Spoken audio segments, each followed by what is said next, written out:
This channel does not promote any violent, harmful, or illegal activities. All content provided by this channel is meant for an educational purpose only. Top quality और consistent performance के लिए सिर्फ silver pump नाम याद रखना। ঘুরতে যাওয়ার plan করেও জরুরি কারণে বাতিল করতে হয়েছে।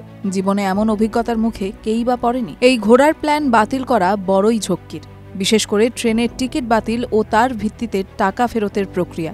এই দুর্বিষহ অভিজ্ঞতার কথা যেন না বললেই নয়। এই অভিজ্ঞতা আরও ভয়ঙ্কর হয় যখন যাত্রী নিজের টিকিটটা অনলাইনে না কেটে স্টেশনে গিয়ে কাটেন। বহু মানুষই অনলাইনে টিকিট কাটতে ভয় পান, তারাই সাধারণভাবে গিয়ে দ্বারস্থ হন স্টেশনের টিকিট কাউন্টারে। কিন্তু কোনো কারণে সেই টিকিট বাতিল করতে হলে কার্যত কালঘাম ছুটে যাওয়ার মতো দশা হয়। তবে এবার আর টিকিট বাতিলের জেরে বাড়তি সমস্যায় পড়তে হবে না যাত্রীদের। সুখবর দিল রেলমন্ত্রক, আরও সহজ হয়ে গেল টিকিট বাতিলের প্রক্রিয়া।